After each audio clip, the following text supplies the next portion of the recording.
अस्सलाम वालेकुम viewers, my name is Junaira Bilal and I am a clinical psychologist. इस video में मैं बात करने जा रही हूँ एक बहुत ही हसास टॉपिक के हवाले से। वीडियो में बात करूँगी रेप के हवाले से, वो क्या खसूसियात और वो क्या कैरेक्टरिस्टिक्स होती हैं जो कि रेपिस्ट में पाई जाती हैं, इनमें कॉमन होती हैं, और वो क्या कॉन्सिक्वेंसेस हैं जो रेप विक्टिम्स को साइकोलॉजिकली क्या इश्यूज हैं जो कि उनको फेस करना पड़ते हैं, और किस किस्म की डिसऑर्डर्स और किस किस्म के एबनॉर्मेलिटीज़ और साइकोलॉजिकल प्रॉब्लम्स की तरफ जा सकती है इस किस्म के विक्टिम्स। और वो तमाम लोग जो सेक्सुअल हैरेसमेंट का शिकार होते हैं वो किस किस्म की प्रॉब्लम से गुजरते हैं, किस किस्म के मेंटल स्टेट से वो गुजरते हैं, इस वीडियो में हम आज बात करेंगे। सबसे पहले एक नज़र डालते हैं 9 सितंबर 2020 को सियालकोट मोटरवे पर होने वाले एक बहुत ही अफसोसनाक वाक़े के हवाले से। 2 men raped a woman at gunpoint in front of her children। और इस तरह के वाक़यात होना कोई नई चीज़ नहीं है, हमेशा से ये रेप्स और गैंग रेप्स और ये तमाम चीज़ें और तमाम खबरें चलती आती हैं। उससे पहले भी गुज़िश्ता दिनों में या उसके दौरान भी बहुत से पेडोफिलिक के केसेस भी सामने आते रहे जिसमें बच्चियों को रेप का शिकार बनाया गया, सेक्सुअल हरासमेंट का शिकार बनाया गया।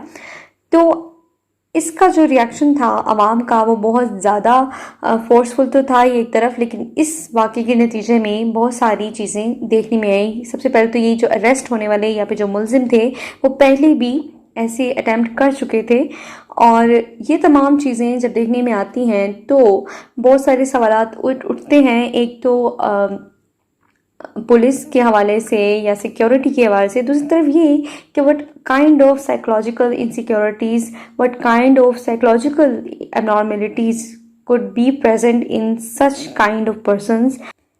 What are the factors behind such actions? इस किस्म की abnormal या इस किस्म की ट्रैजिक इंसिडेंट्स के पीछे किसको ज़िम्मेदार ठहराया जाए, किसको नहीं, ये सब बहस एक तरफ। लेकिन क्या वो चीज़ें हैं जो कि मेंटली या फिर बिहेवियरली इन लोगों को अफेक्ट कर रही हैं, और ये इस किस्म के केसेस सामने क्यों आ रहे हैं, ऐसी क्या कॉमन चीज़ें हैं, ये तमाम सवालात इन केसेस की सूरत में सामने आते हैं। सेक्सुअल हरासमेंट या रेप की बात की जाए तो it's always been traumatizing and demeaning for the victim, but what are the motives behind it, what are the purposes behind it, ये हमेशा सिचुएशन टू सिचुएशन डिफरेंट होता है। This kind of experience can leave the victim with feelings of self loathing, self blame, rage, and it can lead the victim towards post traumatic stress disorder PTSD। लेकिन क्या rapist के बारे में क्या कहा जाए? Why do men rape? What is the purpose behind rape? A sexual assaulter or a rapist can be any kind of person, and his purpose could vary in any kind of situation। एक study में when Dr. Samuel, he is a famous clinical psychologist in US, he studied 50 men who confessed having raped someone in 1970s। जब उन्होंने उनके background check किया, उनके purposes check किए, उनके statuses check किए, तो उनके पर्सनालिटीज़, उनकी मेंटालिटीज़ एक दूसरे से काफ़ी डिफरेंट थी। और एक चीज़ जो उन्होंने कॉमन लोगों में देखी वो ये थी कि दे वर सो अनकंसर्न्ड अबाउट देयर एक्ट। उनको अपने क्रिमिनल ऑफेंस से कोई गिल्ट, कोई पछतावा, कोई परेशानी नहीं थी। ये चीज़ उन्होंने उन सब लोगों में कॉमन देखी। सो in result of this study they concluded there could be different kind of motives behind rape, but there are common characteristics which are found among rapists, that is lack of empathy, second narcissism, and third feelings of hostility towards women। Sherry Hamby, who is a research professor of psychology in US, studied that sexual assault is not about sexual gratification. There are other purposes behind it, and it is more about dominating people, which is called toxic masculinity। उन्होंने इस चीज़ को बहुत अच्छे से explain किया कि person जो कि रेप करता है, जो अटेम्प्ट करता है रेप, उसकी पर्पस जो है वो अपनी सेक्सुअल नीड्स को फुलफिल करना नहीं होता। उसके पीछे ज़्यादा जो मोटिव होता है वो डोमिनेट करना होता है, किसी पर अपनी पावर का इस्तेमाल करना, किसी को पुट डाउन करना, किसी पर गलबा पाना। इस किस्म के पर्पसेस ज़्यादा देखने में आते हैं। समटाइम्स ये बहस भी देखने में आती है जब भी पर्सनालिटीज़ को स्टडी किया जाता है, ऐसे ऑफेंडर्स की या फिर इनकी साइकोलॉजिकल हेल्थ के बारे में बात की जाती है, तो ये एक बहस ज़रूर होती है कि रेप इधर इज़ अ सेक्शुअल डिज़ायर और एन एक्ट ऑफ वायलेंस। सबसे पहले एक चीज़ क्लियर करना बहुत ज़रूरी है कि rape is a criminal offence, it's not a behavioural और a mental disorder. Rapist could have any kind of psychological disorder, but there is not any that compels people to rape. Mostly cases जो कि rape या फिर किसी किस्म की sexual offenders को study किया गया या फिर उनमें इन लोगों को इन्वेस्टिगेट किया गया, तो ये रीज़न बहुत ज़्यादा सामने देखने में आई कि they hated women. There was an unexplained hostility toward women. उसकी ना तो कोई रीज़न थी ना कोई वजह थी, बट they committed कि they hate women, so they rape women. In further studies which were also conducted by Sherry Hamby, and she explained कि in some cultures it is very common कि औरतों को inferior समझा जाता है आदमियों से, और टू डोमिनेट इन सोसाइटी और उस कल्चर में डोमिनेट करने के लिए आदमी ये चीज़ ज़रूरी समझते हैं कि औरतों को इन्फीरियर दिखाया जाए। As a result of such acts like rape, they can emerge as someone who is dominant over women and who is dominant over all of the persons in that society. Whenever you find studies about rape and rapists, you find there are categorized types of rapists. One of those types is opportunistic rapist. Whenever he finds a chance for sexual gratification, he loses all of his self-control, and such kind of rapists are mostly under the influence of alcohol. The second type of rapist is sadistic rapist, whose motivation is to humiliate and degrade victims.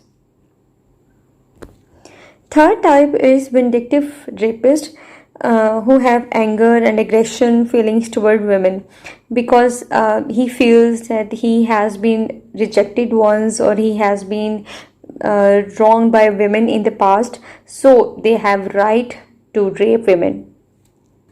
Whenever we find case studies about rapists in forensic psychology or in other investigation departments, so we will find that इनके पास बहुत अच्छी justifications होती हैं of their actions, and they completely deny first of all of their acts, and secondly they make excuses of what they did, और अपने आप को इस एक्ट से बचाने के लिए या फिर अपने आप को वो यूं शो कराते हैं कि that was not their fault, और वो विक्टिम पर भी रिस्पॉन्सिबिलिटी डालते हैं अपने इस एक्ट की। अगर हम बात करें विक्टिम के हवाले से, तो they have to face many psychological, biological and behavioural consequences, और सबसे ज़्यादा कॉमन जो है वो PTSD में देखी जाती है। तो इट इज़ इम्पोर्टेंट कि इन विक्टिम्स के जो भी चेंजिंग्स हैं, थॉट्स हैं, बिहेवियर्स हैं, उनको भी उन पर भी तवज्जो दी जाए और उनको किस तरीके से ठीक किया जाए, उनको किस तरीके से मैनेज किया जाए, वो भी बहुत ज़्यादा इंपॉर्टेंट है और बहुत ज़्यादा चैलेंजिंग भी है। As a result of such incidents, victim को बहुत सारी साइकोलॉजिकल इफ़ेक्ट्स से गुजरना पड़ता है, जिसमें feelings of scared, feelings of anger, guilty, anxious, sadness और ये तमाम चीज़ें शामिल हैं। As a result of such incidents, victim को बहुत सारी साइकोलॉजिकल इफ़ेक्ट्स से गुजरना पड़ता है, जिसमें feelings of scared, feelings of anger, guilty, anxious, sadness और ये तमाम चीज़ें शामिल हैं। और सबसे ज़्यादा इम्पोर्टेंट नाइटमेयर्स, मेमोरीज़ का आना पिछले इंसिडेंट के बारे में, और उस एक्सपीरियंस को बिल्कुल उसी तरीके से फील करना एज इट हैपेंड बिफोर। तो ये तमाम चीज़ें PTSD की तरफ लेके जाती हैं और ये PTSD को डेवलप करती हैं। PTSD के साथ साथ बहुत सारे दूसरे मेंटल प्रॉब्लम्स भी इमर्ज होते हैं, लाइक ईटिंग डिसऑर्डर्स भी बहुत सारे लोगों में देखा गया, generalised anxiety disorder, major depression and OCD। Rape victims में ये बहुत कॉमनली इमर्ज होता है, और 40% of rape victims mostly develop PTSD। और पीटीएसडी के फीचर्स में, इसके सिम्टम्स में फिज़िकल पेन्स होना, स्लीप डिस्टर्बेंसेस होना, इसके साथ साथ हाइपर अराउजल एंड एग्जाइटी, ये सब चीज़ें बहुत कॉमन है। ये ना सिर्फ मेंटल हेल्थ को डैमेज कर सकते हैं, फिज़िकल हेल्थ को भी ख़राब कर सकती हैं। इसके अलावा माइग्रेन्स होना, back pain, stomach pains, body aches, ये सब चीज़ें पीटीएसडी की वजह से इमर्ज होना शुरू हो जाती हैं। Most of the patients with PTSD usually have hyperactive autonomic sympathetic nervous system, जिसकी वजह से हार्ट रेट बहुत ज़्यादा अचानक से बढ़ जाता है, ब्लड प्रेशर इंक्रीज़ हो जाता है, स्किन कंडक्टेंस हाई हो जाती है, साइकोफिजियोलॉजिकल सिम्टम्स इमर्ज होना शुरू हो जाते हैं। ये सब चीज़ें पीटीएसडी के फीचर्स में शामिल है, और specially among rape victims that can lead towards physical and chronic pains also. So, rape is not just about an incident, it can change one's life. ये साइकोलॉजिकल वेलबींग को, मेंटल हेल्थ को effect कर सकता है, physical health को भी effect कर सकता है, और इसकी फंक्शनिंग को इफ़ेक्ट कर सकता है। तो दिस इज़ वेरी इम्पोर्टेंट कि इस तरह के विक्टिम्स को साइकोलॉजिकल एड प्रोवाइड की जाए। सबसे पहले ज़रूरी है कि इनको किसी ऐसी जगह पर जहाँ पर इन विक्टिम्स के लिए एक स्पेशलाइज्ड कंसर्न्ड थेरेपिस्ट अवेलेबल हो, और वहाँ पर इनको सेशंस के लिए ले जाया जाए, वहाँ पर ओपन अप हों और ये अपने बारे में सब चीज़ें जो कि कभी किसी से शेयर नहीं करते just because of traumatic memories, तो ये चीज़ें शेयर कर सकें। इसके लिए बहुत ज़रूरी है कि थेरेपी स्टार्ट की जाए। वो तमाम फीलिंग्स जिसके साथ which includes guilt and Shem towards one self for being raped, और विक्टिम्स अपने ऊपर ब्लेम ले रहे होते हैं, जिसकी वजह से उनकी फंक्शनिंग बहुत ज़्यादा मुतासिर होती है। इसके लिए बहुत ज़रूरी है कि इनकी थेरेपी की जाए और इनको सिखाया जाए कि how they have to cope with their guilt and how they have to cope with their feelings of shame. The most important thing and most disturbing thing for victims are the flashbacks and upsetting memories जो कि उस incident के साथ जुड़ी होती हैं। No one can remove, no one can delete that memory, but it is very important to make them able enough to manage their lives with all those flashbacks and memories। और इस मकसद के लिए थेरेपी और therapist से guidance लेना बहुत ज़्यादा ज़रूरी है।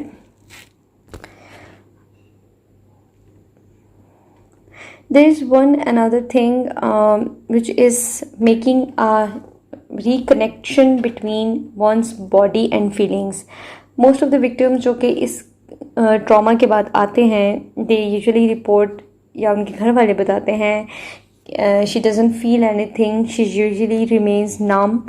तो इस किस्म के एक्सपीरियंसेस वो कर रहे होते हैं, समटाइम्स कॉन्शियसली भी कर रहे होते हैं और समटाइम्स अनकॉन्शियसली।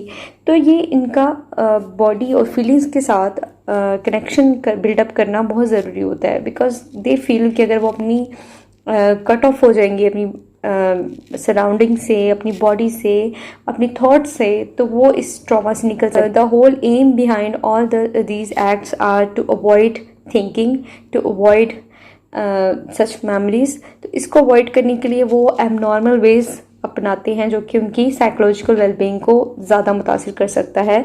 तो इसके लिए थेरेपी इज़ वेरी इंपॉर्टेंट। एक तरफ तो हमने विक्टिम के बारे में बात की कि किस किस्म के साइकोलॉजिकल प्रॉब्लम्स के से वो गुजर रहा होता है और क्या कॉन्सिक्वेंसेस उसको फेस करना पड़े होते हैं। दूसरी तरफ रेपिस्ट के क्या कैरेक्टरिस्टिक्स हैं।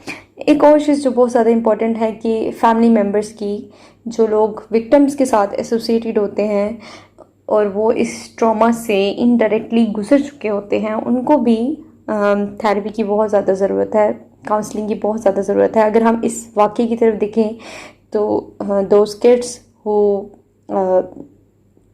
आई witnessed all that incident, they really need a way of catharsis because the incident and the trauma they have been through that was really distressing and really disgusting for them, especially at that age. So it is highly recommended कि उन बच्चों को, उन लोगों को, उन घर वालों को भी काउंसलिंग थेरेपी प्रोवाइड की जाए और इस ट्रॉमा से जिससे वो इनडायरेक्टली गुजर चुके हैं या फिर डायरेक्टली भी गुजर चुके हैं, उनको भी कुछ गाइडेंस और कुछ एड प्रोवाइड की जाए, because it is really important. अगर आज उनको कैथारसिस के लिए कोई प्लेटफॉर्म प्रोवाइड ना किया गया तो ये कैरेक्टरिस्टिक्स जो कि हमने रेपिस्ट की पढ़ी, ये खुदा न खास्ता, गॉड फॉरबिड, उनमें डेवलप हो सकती हैं in the form of rage, in the form of revenge. तो उनको भी काउंसलिंग की बहुत ज़्यादा ज़रूरत है।